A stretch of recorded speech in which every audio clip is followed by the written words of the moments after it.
오늘 이야기를 시작하기 전에 여러분께 하나 물어보고 싶어요. 만약 지금 여러분이 63세라면 아니면 60대를 앞두고 계시다면 거울을 보면서 이런 생각해 보신 적 있으세요? 아, 이제 내 인생도 다 끝나가는구나. 앞으로 남은 건 그냥 조용히 늙어가는 것뿐이겠지. 사실 저도 그랬어요. 몇 년 전까지만 해도 60대라는 나이가 마치 인생의 마지막 챕터가 시작되는 신호 같다고 생각했거든요. 회사에서는 승진 기회도 줄어들고 체력도 예전 같지 않고 주변에서는 이제 은퇴 준비해야지 이런 말들만 들리고 그런데 여러분, 제가 충격적인 사실을 발견했어요. 아니, 충격적이라기보다는 너무나 당연한데 왜 몰랐을까 싶은 그런 깨달음이었는데요. 63세부터 80세까지가 17년이에요. 17년. 이게 얼마나 긴 시간인지 아세요? 갓 태어난 아이가 고등학교를 졸업할 수 있는 시간이에요. 새로운 언어를 마스터하고 예술을 배우고 깊은 우정을 쌓고 세상을 다시 바라볼 수 있는 충분한 시간이라고요. 그런데 우리는 왜 이 소중한 17년을 그냥 늙어가는 시간으로만 생각하고 있을까요? 왜 우리는 이 시간을 여생이라고 부르면서 마치 덤으로 주어진 시간인 것처럼 대하고 있을까요? 저는 깨달았어요. 63세는 끝이 아니라 진짜 시작이라는 걸요. 지금까지는 남을 위해 살았다면 이제부터는 순수하게 나를 위해 살 수 있는 시간이 온 거예요. 지금까지는 의무와 책임에 쫓겨 살았다면 이제부터는 내가 진심으로 원하는 것을 할 수 있는 자유의 시간이 시작된 거라고요. 여러분, 혹시 이런 말 들어보셨어요? 나는 죽을 때 이런 말을 남기고 싶지 않다. 나는 살았다가 아니라 나는 진짜 살았다. 63세부터가 바로 그 진짜 살았다고 말할 수 있는 인생의 황금기가 될 수 있어요. 오늘 제가 여러분께 들려드릴 이야기는 단순한 노후 준비 이야기가 아니에요. 이건 여러분의 남은 인생을 완전히 바꿀 수 있는 실제로 일어난 기적 같은 변화들에 대한 이야기예요. 안녕하세요, 여러분. 지혜사연의 이영호입니다. 오늘 영상을 끝까지 보시면 63세부터 시작하는 진짜 행복한 인생 설계법과 완벽주의에서 벗어나 마음 편한 삶을 사는 비결, 그리고 평생 모은 돈을 현명하게 쓰며 진정한 황금기를 만드는 방법을 알게 됩니다. 당신의 인생은 이렇게 바뀝니다. 지금 구독하고 알림 설정하시면 매주 중장년층의 지혜로운 인생 전환과 진정한 행복을 찾는 실전 노하우를 가장 먼저 받아보실 수 있습니다. 자, 그럼 이제 본격적으로 시작해 볼까요? 여러분, 혹시 이런 경험 있으세요? 젊을 때는 항상 뭔가에 쫓기면서 살았잖아요. 일에 쫓기고, 아이들 키우느라 쫓기고, 집 대출 갚느라 쫓기고, 그러면서 항상 나중에라는 말을 달고 살았어요. 나중에 여행 가자, 나중에 취미 생활 해보자, 나중에 하고 싶었던 공부 해보자. 바로 그 나중에가 지금이라는 거예요. 63세부터는 그 나중에를 실현할 수 있는 시간이 온 거라고요. 하지만 많은 분들이 이 중요한 전환점에서 실수를 해요. 뭐냐면 젊을 때와 똑같은 마음가짐으로 살려고 한다는 거예요. 여전히 완벽해야 한다. 여전히 모든 걸 잘해야 한다. 여전히 남들 눈치를 봐야 한다. 이런 생각들 말이에요. 첫 번째로 버려야 할 것은 완벽주의예요. 젊을 때는 뭐든지 100점을 받으려고 애썼잖아요. 일도 완벽하게, 육아도 완벽하게, 살림도 완벽하게. 하지만 이제는 그럴 필요가 없어요. 80점짜리 삶이라도 마음 편하게 사는 게 훨씬 낫다는 걸 깨달아야 해요. 충분히 좋다는 철학을 받아들이시는 거예요. 완벽하지 않아도 괜찮다. 이 정도면 충분히 좋다는 마음가짐으로 사시는 거죠. 제가 만난 한 분이 계세요. 서복래 씨라고 하시는데 이분이 61세까지 완벽주의자였어요. 집 청소도 완벽하게, 요리도 완벽하게, 심지어 산책 나갈 때도 완벽하게 차려입고 나가셔야 직성이 풀리는 분이었거든요. 어느 날 몸이 안 좋으셔서 병원에 입원하게 되었어요. 일주일 정도 계셨는데 그동안 집은 어떻게 될까 걱정만 하고 계셨대요. 퇴원해서 집에 와보니까 남편이 나름대로 잘 지켜놨더라고요. 물론 완벽하지는 않았지만 살만했다는 거예요. 그때 깨달으신 거죠. 아, 완벽하지 않아도 되는구나. 80점만 해도 충분히 살 수 있구나. 그 이후로 복래 씨는 완전히 달라지셨어요. 집 청소도 적당히, 요리도 간편하게, 옷차림도 편안하게. 오히려 훨씬 행복해지셨다고 해요. 이제야 진짜 사는 것 같다고 말씀하시면서요. 그리고 또 하나 중요한 게 비교 중독에서 벗어나는 거예요. 요즘 SNS 시대잖아요? 페이스북이나 인스타그램 보면 누구는 해외여행 다니고 누구는 손자들과 행복한 시간 보내고 그런 걸 보면서 자꾸 비교하게 되거든요. 저 사람은 참 좋겠네. 나는 왜 이렇게 초라할까? 이런 생각들이 드는 거예요. 하지만 그런 비교는 의미가 없어요. 남들이 부러워하는 삶이 아니라 내가 진정 원하는 삶이 뭔지 찾는 게 훨씬 중요하거든요. 저희 동네에 사시는 분 중에 차동식 씨라는 분이 계시는데요. 이분이 처음에 은퇴하시고 나서는 우울해 하셨어요. 퇴직하고 나니까 할 일도 없고 SNS 보면 다른 사람들은 다 행복해 보이는데 자신만 뒤처진 것 같다고 하시더라고요. 어느 날 제가 물어봤어요. 동식 씨, 진심으로 하고 싶은 게 뭐예요? 젊을 때부터 꿈꿔왔던 게 있으세요? 그랬더니 한참 생각하시더니 사실 기타를 배우고 싶었어요 라고 하시더라고요. 그럼 지금 배우시면 되잖아요. 했더니 이 나이에 기타를요? 창피하지 않을까요? 하시더라고요. 그래서 제가 말씀드렸어요. 누가 창피하다고 했나요? 동식 씨가 기타 치는 걸 누가 뭐라고 하나요? 결국 용기를 내서 기타를 배우기 시작하셨어요. 지금은 1년 넘게 배우고 계시는데 행복해 하세요. 처음에는 손가락이 아파서 힘들었는데 지금은 간단한 곡들은 연주할 수 있게 되셨거든요. 그리고 무엇보다 SNS를 보는 시간이 줄어들었대요. 다른 사람과 비교할 시간에 기타 연습하는 게 훨씬 재미있다고 하시면서요. 이처럼 63세부터는 마음가짐을 완전히 바꿔야 해요. 완벽하지 않아도 괜찮다. 남과 비교하지 않겠다. 나만의 기준으로 살겠다는 마음가짐으로요. 여기서 끝이 아니에요. 인간관계도 다시 정리해 볼 필요가 있어요.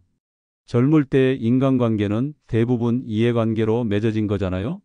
업무상 만나는 사람들, 아이들 때문에 만나게 된 학부모들, 이런 의무적인 관계들이 많았는데 이제는 그런 관계에서 벗어날 수 있어요. 진정한 마음을 나눌 수 있는 사람들과의 깊은 관계에 집중할 때가 온 거예요. 진정한 우정을 나눌 수 있는 사람들과의 관계에 집중하는 거예요. 100명의 지인보다 5명의 진짜 친구가 훨씬 소중하거든요. 관계의 단순화라고 할 수 있죠. 한 지인 이야기를 들려드릴게요. 황미선이라는 분인데 젊을 때는 사교적이셨어요. 동창회도 빠지지 않고 나가고 각종 모임에도 열심히 참석하고 그런데 어느 순간부터 그런 모임들이 부담스러워지기 시작한 거예요. 왜냐하면 만날 때마다 자랑하는 얘기들만 나오더라고요. 누구는 자식이 얼마나 성공했다. 누구는 손자가 얼마나 똑똑하다. 누구는 해외여행을 얼마나 많이 다녔다.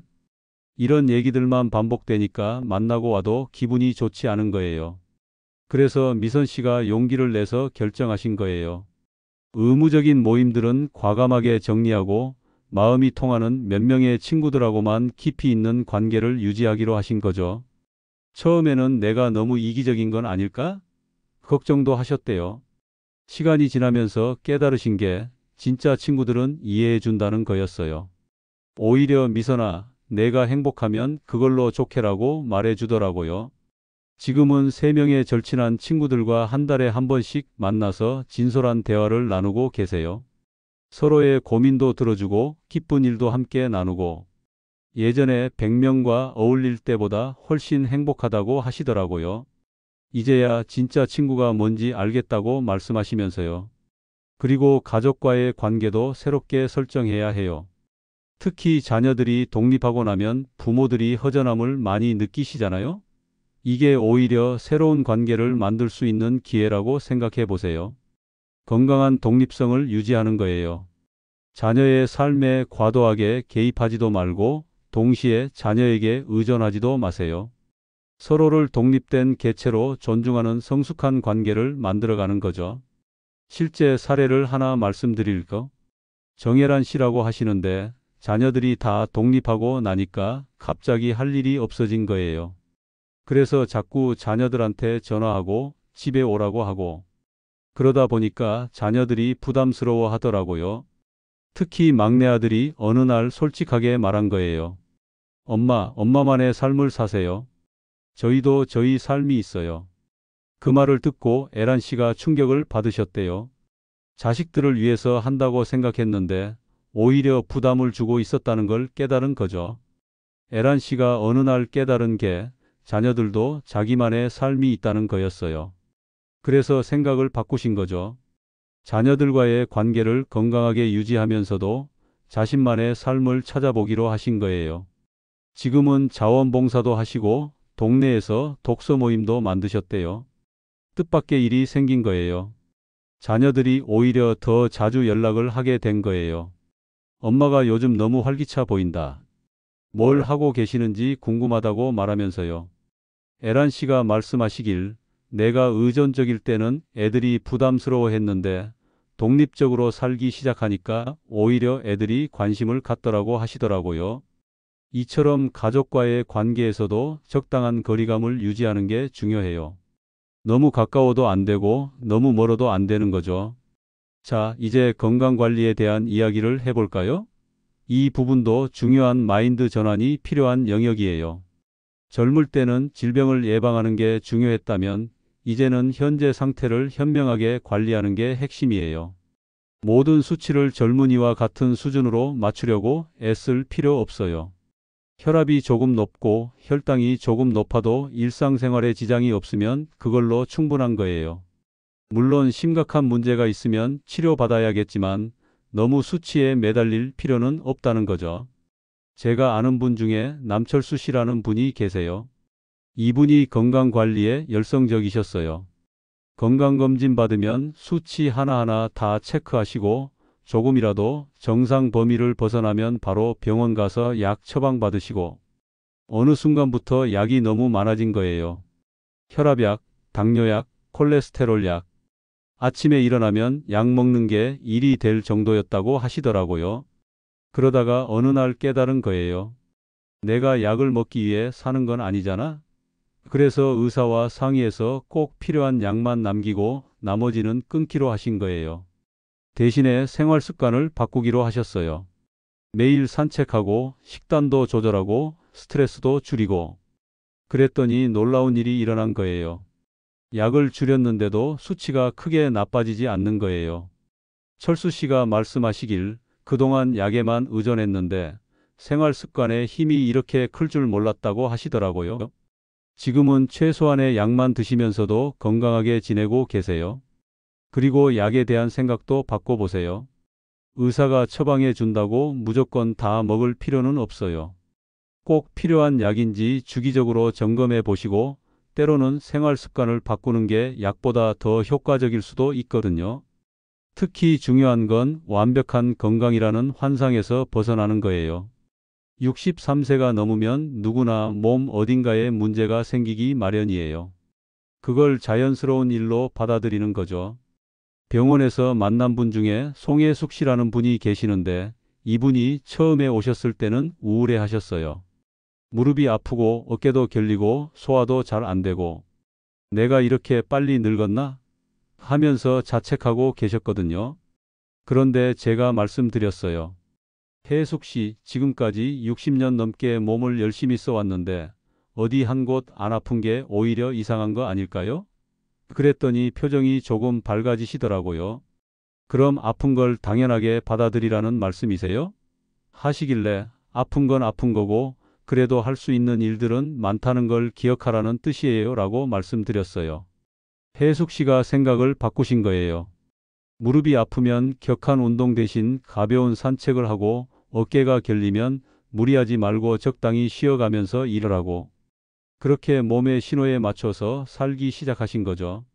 지금은 몸이 아픈 건 자연스러운 일이고 그 안에서도 할 수 있는 일들을 찾아서 하면 되는 거구나라고 말씀하세요. 오히려 예전보다 훨씬 마음이 편안해지셨다고 하시더라고요. 이처럼 건강에 대한 마음가짐을 바꾸는 것도 중요해요. 완벽한 건강보다는 현재 상태에서 최선을 다하는 거죠. 그런데 가장 어려운 게 돈에 대한 생각을 바꾸는 거예요. 평생 저축만 해오신 분들한테는 어려운 전환이거든요. 하지만 이제는 현명한 소비를 배워야 해요. 돈은 쓸 때 가치가 있다는 걸 받아들이셔야 해요.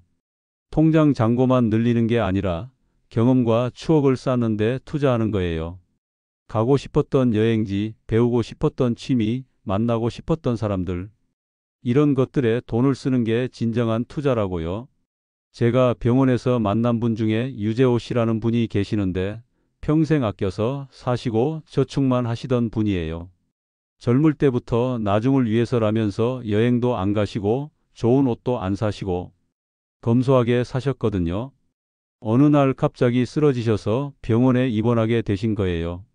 다행히 큰 병은 아니었지만 일주일 정도 병원에 계시면서 많은 생각을 하셨대요. 내가 지금까지 뭘 위해서 이렇게 돈을 모았을까? 언제 쓸 생각을 하고 있었을까? 그때 깨달으신 게 내가 왜 이렇게 돈을 아끼면서 살았을까였대요. 퇴원하고 나서 처음으로 해외여행을 다녀오셨어요. 평생 가보고 싶었던 유럽 여행을 말이에요. 파리의 에펠탑도 보시고 로마의 콜로세움도 구경하시고 행복한 시간을 보내셨대요. 그리고 말씀하시는 게 이 돈을 진작 썼으면 더 좋았을 텐데 왜 이렇게 늦게 깨달았을까라고 하시더라고요. 지금은 완전히 달라지셨어요. 하고 싶은 일이 있으면 망설이지 않고 하시고 가고 싶은 곳이 있으면 여행도 다니시고 물론 무작정 쓰시는 건 아니고 의미 있는 일에 투자하시는 거죠. 재미있는 건 돈을 쓰기 시작하니까 오히려 건강해지셨다는 거예요. 여행도 다니고 새로운 취미도 생기고 그러다 보니까 활력이 생기고 그게 건강에도 좋은 영향을 미친 거죠. 재호 씨가 말씀하시길 돈을 쓰는 것도 기술이구나. 젊을 때는 모으는 기술만 배웠는데 이제는 쓰는 기술도 배워야겠다고 하시더라고요. 여러분, 중요한 건 자녀에게 유산을 많이 남겨주는 게 아니에요. 최고의 유산은 돈이 아니라 삶의 지혜와 행복한 기억이거든요. 부모가 행복하게 사는 모습을 보여주는 게 자녀들에게는 가장 큰 선물이에요. 그리고 이제 새로운 정체성을 찾을 시간이에요. 63세부터는 회사원, 주부 이런 역할에서 벗어나서 진짜 나를 찾을 수 있는 시간이거든요. 제가 아는 분 중에 이상민 씨라는 분이 계세요. 40년 넘게 은행원으로 일하시다가 퇴직하신 분인데 처음에는 힘들어 하셨어요. 나는 누구인가? 은행원이 아닌 나는 뭘까? 이런 고민을 하셨거든요. 어느 날 문득 젊을 때 하고 싶었던 사진 찍기가 생각났대요. 그래서 용기를 내서 사진 강의를 들으러 가신 거예요. 처음에는 이 나이에 사진을? 이라고 생각하셨지만 막상 해보니까 재미있더라고요. 지금은 3년째 사진을 찍고 계시는데 실력도 많이 늘어서 지역사진 동호회에서 활동도 하고 계세요. 무엇보다 자신만의 정체성을 찾으신 거예요. 나는 사진가 이상민이다. 이렇게 말이죠. 상민 씨가 말씀하시길 40년 동안 은행원이었지만 지금 생각해 보니까 그건 내 직업이었을 뿐이고 진짜 나는 사진을 찍는 걸 좋아하는 사람이었구나라고 하시더라고요. 이처럼 63세부터는 새로운 자신을 발견할 수 있어요. 지금까지 역할에 가려져 있던 진짜 자신을 말이에요. 그리고 시간 관리도 완전히 달라져야 해요. 젊을 때는 빠른 속도로 많은 일을 처리하는 게 중요했다면 이제는 깊이 있게 한 가지 일을 즐기는 게 더 의미 있어요. 하루에 10가지 일을 대충 하는 것보다 한 가지 일을 깊이 있게 즐기는 게 훨씬 만족스러울 수 있거든요. 제가 만난 분 중에 강정희 씨라는 분이 계시는데 이분이 처음에는 퇴직하고 나서 시간이 너무 많다고 하소연하셨어요. 하루가 너무 길어요. 뭘 해야 할지 모르겠어요 라고 하시면서요. 제가 물어봤어요. 정희 씨, 진심으로 좋아하는 일이 뭐예요? 그랬더니 독서요 라고 하시더라고요. 그럼 하루에 책 한 권씩 읽어보세요 라고 제안드렸어요. 처음에는 그냥 읽기만 하면 되나요? 라고 하시길래 아니에요. 읽고 나서 느낀 점도 써보시고 다른 사람들과 이야기도 나눠보세요 라고 말씀드렸어요. 그래서 정희 씨가 독서 일기를 쓰기 시작하셨어요. 책을 읽고 나서 느낀 점, 인상 깊었던 구절, 일상과 연결되는 부분들, 이런 걸 다 적으시는 거예요. 그리고 동네 도서관에서 독서 모임도 만드셨어요. 비슷한 관심사를 가진 분들과 함께 책을 읽고 토론하는 모임을 말이에요. 지금은 완전히 달라지셨어요. 시간이 부족해요. 읽고 싶은 책이 너무 많아요 라고 하시면서요. 하루에 한 권의 책을 깊이 있게 읽고 생각하고 토론하니까 시간이 어떻게 가는지 모르겠다고 하시더라고요. 이처럼 속도보다는 깊이가 중요해요. 빨리빨리 많은 걸 하려고 하지 마시고 한 가지를 깊이 있게 즐겨보세요. 마지막으로 중요한 이야기를 해드리고 싶어요. 63세부터는 사회에 기여할 수 있는 방법도 찾아보세요. 지금까지 쌓아온 경험과 지혜를 다음 세대와 나누는 거예요. 제가 아는 분 중에 문영자 씨라는 분이 계세요. 30년 넘게 교사로 일하셨던 분인데 퇴직하고 나서 뭔가 허전하셨대요. 어느 날 지역 아동센터에서 자원봉사자를 모집한다는 공고를 보신 거예요. 처음에는 내가 할 수 있을까? 망설이셨지만 용기를 내서 신청하셨어요. 그곳에서 학습 지도를 해드리는 일을 하게 되신 거죠. 보람을 느끼시더라고요. 아이들이 공부를 이해했을 때의 밝은 표정, 선생님 고맙습니다 라고 말할 때의 순수한 마음. 이런 것들이 영자 씨에게는 큰 기쁨이 되었대요. 지금은 5년째 자원봉사를 하고 계시는데 내 인생에서 가장 의미 있는 시간이라고 말씀하세요. 돈을 받고 하는 일보다 훨씬 보람 있다고 하시면서요. 이처럼 자신의 경험을 나누는 것도 63세 이후의 중요한 삶의 방식이에요. 거창한 일이 아니어도 돼요. 일상에서의 작은 배려, 이웃과의 인사, 환경 보호. 이런 것들도 모두 의미 있는 기여거든요. 여러분, 오늘 이야기를 정리해보면 이러해요. 63세부터는 완전히 새로운 마음가짐으로 살아야 해요. 완벽하지 않아도 괜찮다. 남과 비교하지 않겠다. 진짜 소중한 관계에 집중하겠다. 건강은 현명하게 관리하겠다. 돈은 의미 있는 곳에 쓰겠다. 새로운 나를 찾겠다. 이런 마음가짐으로요. 그리고 기억하세요. 63세부터 80세까지의 17년은 여러분이 만들어가는 시간이에요. 어떻게 살 것인지는 전적으로 여러분의 선택에 달려 있어요. 지금이 바로 그 시작점이에요. 언젠가라는 말은 이제 그만하세요. 건강하고 의욕이 있는 지금, 바로 이 순간이 새로운 인생을 시작할 최적의 타이밍이거든요. 여러분의 63세부터의 삶이 지금까지의 어떤 시기보다도 풍요롭고 의미 있는 시간이 되기를 진심으로 응원합니다. 인생의 황금기는 나이가 만드는 것이 아니라 마음가짐이 만드는 것입니다. 이 영상이 도움이 되셨다면 구독과 좋아요, 알림 설정을 꼭 해주세요. 좋은 일이 생길 겁니다. 댓글로 여러분의 생각과 경험도 함께 나눠주세요. 감사합니다.